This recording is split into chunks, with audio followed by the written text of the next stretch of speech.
दोस्तों, क्या आपने कभी पत्नी किराए पर लेने के बारे में सुना है? शायद नहीं, लेकिन ऐसा वास्तव में होता है।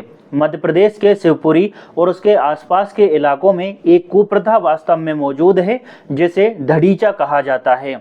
इसमें 10 रुपये से लेकर 100 रुपये तक के सरकारी स्टाम्प पेपर पर बाकायदा कॉन्ट्रैक्ट बनाकर महिलाओं को एक निश्चित समय के लिए पत्नी के रूप में बेचा या फिर किराए पर दिया जाता है। और भाई, सबसे चौंकाने वाली बात तो ये है कि ये प्रथा सिर्फ शादीशुदा महिलाओं के लिए ही नहीं होती।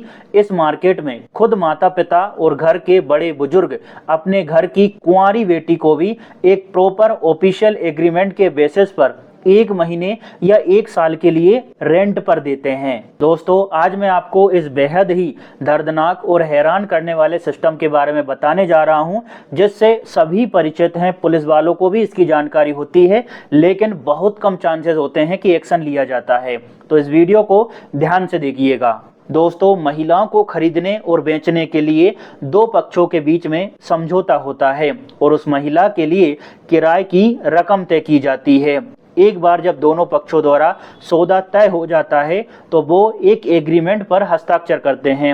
उस स्टाम्प पेपर पर यह स्पष्ट लिखा होता है कि महिला को उस आदमी के साथ कितने दिनों तक रहना है जिसने उसे किराए पर लिया है, जैसे 1 सप्ताह, 1 महीने, 6 महीने या 1 साल।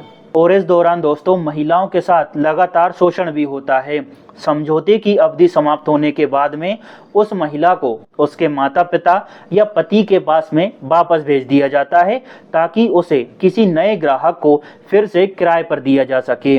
इस प्रथा में शामिल महिलाओं के लिए मुल्की शब्द का इस्तेमाल होता है, यानी खरीदी गई स्त्री। दलाल और खरीदने वाले लोग आपस में बात करते समय इसी शब्द का एक कोड की तरह इस्तेमाल करते हैं, ताकि वो कानूनी पचड़ों से बच सके और एक साधारण व्यापारिक लेन देन की तरह इसे दिखाया जा सके, जैसे वो कोई लड़की नहीं बल्कि डेली यूज का सामान हो। दोस्तों, कॉन्ट्रैक्ट के अनुसार महिला जब चाहे पीछे हट सकती है, लेकिन कुछ रिपोर्ट्स के अनुसार अनुबंध यानी कॉन्ट्रैक्ट में ऐसी शर्तें सिर्फ इसलिए जोड़ी जाती है ताकि पुलिस या प्रशासन के पकड़े जाने पर आपसी सहमति से लिव इन रिलेशनशिप का रूप दिया जा सके। ये सजा से बचने का एक तरीका मात्र है और असल में दोस्तों, महिला की यहाँ पर किसी भी तरह की मर्जी होती ही नहीं है। महिलाओं को किराए पर देने वाले इस बाजार के कुछ बहुत ही गंभीर और सख्त नियम कानून हैं, जिसमें पहला नियम है कि लड़की जितनी छोटी होगी उसकी कीमत उतनी ही अधिक होगी। दूसरा, यदि एक युवा अविवाहित लड़की है तो उसके माता पिता उसे किराए पर देते हैं। और तीसरा ये है कि यदि वो लड़की विवाहित है तो उसका पति उसे किराए पर बेचता है। इतना ही नहीं दोस्तों, अगर लड़की कुंवारी है, दिखने में सुंदर है, रंग गोरा है, शरीर सुडौल है, तो कीमत 2 लाख रुपए या उससे अधिक तक जा सकती है। इसलिए इन लड़कियों को अधिक आकर्षक बनाने के लिए कई तरह के ड्रग्स भी दिए जाते हैं, ताकि अमीर ग्राहकों को लुभाया जा सके। और इस बाजार में 8 से 15 साल की कुंवारी और नाबालिग लड़कियों की मांग सबसे ज्यादा होती है, जबकि दोस्तों अन्य महिलाओं को साल भर के लिए मात्र 10 से 20 हजार रुपए में किराए पर दिया जाता है। और भाई, यह सिर्फ मध्य प्रदेश के एक गांव तक सीमित नहीं है। गुजरात, राजस्थान, हरियाणा, उत्तर प्रदेश में भी इस तरह के मामले देखने को मिलते हैं। राजस्थान के धौलपुर में बाजार के दिनों में महिलाओं को सीधे तौर पर बेचा जाता है। अभी कुछ ही समय पहले राजस्थान की 7 साल की मासूम बच्ची को 38 साल के आदमी से शादी करने के लिए 35 लाख रुपए में उसी के पिता ने बेच दिया था। कितना दर्दनाक मंजर रहा होगा उस छोटी सी बच्ची के लिए। केवल 7 साल की उम्र में 38 साल के एक व्यक्ति से उसका विवाह हो गया, उसको बेच दिया गया और अब उसके साथ शारीरिक संबंध बनाने के प्रयास किए जाएंगे। दोस्तों, यहाँ महिलाओं का बाजार पशु बाजार के ठीक बगल में लगता है। फर्क सिर्फ इतना है कि यहाँ पर जानवरों की कीमतें महिलाओं से कहीं ज़्यादा होती है।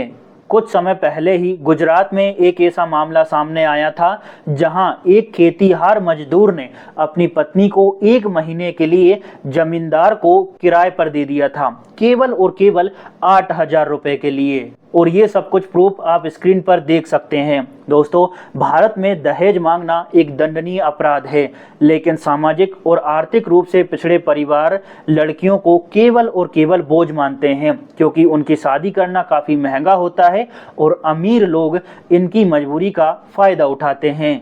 सबसे आश्चर्य और दुख की बात तो ये है कि इस तरह के मामलों की जानकारी पुलिस प्रशासन को भी होती है, लेकिन किसी भी तरह की एक्शन नहीं ली जाती। कभी कभी जब मामला ज़्यादा गंभीर हो जाता है तो एक्शन लिया जाता है, लेकिन कई मामलों में पुलिस इनसे मिली होती है या फिर पुलिस के पास में शिकायती नहीं पहुंचती, और इस वजह से ये धंधा निरंतर चलता रहता है। ये लोग गरीबी और अशिक्षा जैसे कई कारणों को गिना सकते हैं। हालांकि ये बात सही भी है, अशिक्षा है, इसी वजह से ये सब कुछ होता है, लेकिन इसका सीधा अर्थ ये भी है कि आप अपने परिवार की महिलाओं को वस्तु से ज़्यादा कुछ नहीं समझते। हालांकि लड़कों का व्यापार नहीं होता, महिलाओं का होता है, क्योंकि महिलाओं को आज एक वस्तु समझ लिया गया है। पैसे की जरूरत पड़ने पर उन्हें बहानों की तरह किराए पर दे दिया जाता है ताकि उनका शारीरिक, मानसिक और यौन शोषण किया जा सके। ये एक बहुत ही गंभीर और संवेदनशील विषय है दोस्तों। अगर आप भी चाहते हैं कि इस तरह की प्रथाएं बंद होनी चाहिए तो इस वीडियो को अधिक से अधिक शेयर करिए और डिमांड करिए कि भाई सरकार को एक्शन लेना चाहिए। सरकार को कुछ ऐसे प्रयास भी करने चाहिए ताकि इन लोगों को अपनी बहन बेटियों को ना बेचना पड़े। आप सभी का बहुत बहुत धन्यवाद, आपने यहाँ तक इस वीडियो को कंप्लीट देखा।